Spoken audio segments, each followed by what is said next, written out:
Ракът на белия дроб е сред най-разпространените заболявания в световен мащаб. В България всяка година се отчитат над 4000 новозаболели от рак на белия дроб. Повече за заболяването и какви са възможностите за лечението му в чужбина ще разберем от госпожа Ивелина Йорданова, медицински координатор в Здравен информационен център Медикъл Караджа. Госпожо Йорданова, какво представлява ракът на белия дроб? Карциномата на белият дроб започва развитието си, когато здрави клетки се променят в злокачествени и започват да се делят безконтролно, като образуват тумор на белият дроб. Важно е да се отбележи, че туморът на белият дроб може да се развие във всяка една част на белия дроб. Какви са причините за развитието на рака на белия дроб? Една от най-основните причини за развитие на карцином на белият дроб е тютюнопушенето. Освен активните пушачи, пасивните пушачи също имат риск от развитие на тумор на белият дроб.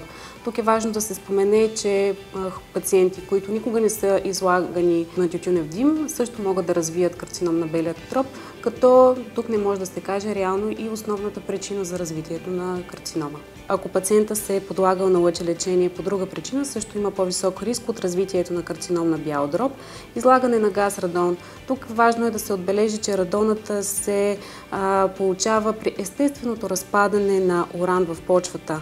И ако живеем в среда, където тези количества на радона са в по-високи количества, тогава е опасно и може да доведе до развитието на карцином на белият дроб. Излагане на азбест и друг вид канцерогенни вещества също може да повиши риска от възникване на карцином на белият дроб и фамилна анамнеза, разбира се. Ако имаме брат, сестра, майка, дядо в фамилията, за които е известно, че те са починали от тази диагноза, също имаме висок риск от развитието на този вид карцином. Как тютюнопушенето причинява рак на белите дробове? Тютюнопушенето причинява рак на белите дробове, тъй като уврежда клетките, които изграждат самия орган. Цигареният дим може да причини развитие на карцином на белият дроб, тъй като съдържа канцерогенни вещества.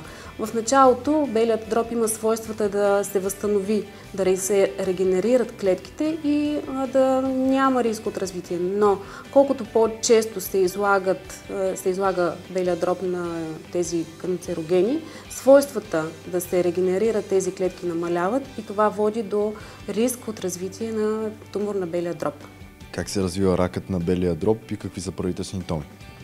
Карциномът на белия дроб в най-ранните си стадии не проявява никакви симптоми. Симптомите, които се проявяват в по-напреднал стадий, са постоянна кашлица, кръв в храчката, недостиг на въздух, болка в гърдите, дрезгав глас, отслабване на теглото, както и болка в костите.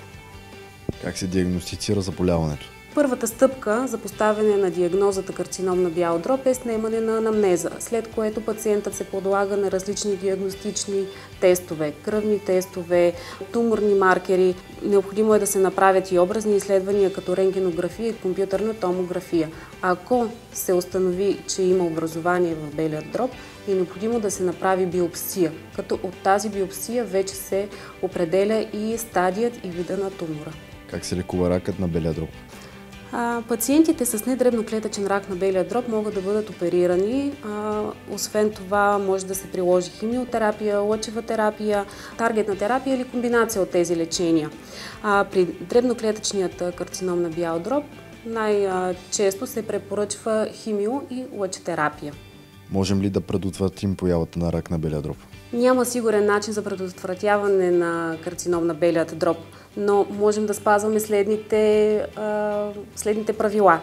Да не пушим, да не сме пасивни пушачи, да тестваме домъци за радон, да избягваме канцерогени по време на работа, т.е. да спазваме правилата по време на работа. Ако нашият работодател ни е казал, че трябва да носим предпазни маски, задължително да го спазваме това правило. Какво трябва да направят пациентите, които се интересуват от лечение на рак на белия дроб в чужбина? Пациентите, които се съмняват относно тумор на бял дроб, задължително трябва да се обърнат към нас, медицинските координатори от Здравен информационен център Медикъл Караджа, след което ние ще обработим медицинската документация, ще ги свържем с едни от най-добрите специалисти от световно ниво относно лекуване на тази диагноза. За нас информираният пациент е най-добрият пациент, тъй като той е изминал минимум 10% от пътя на своето оздравяване.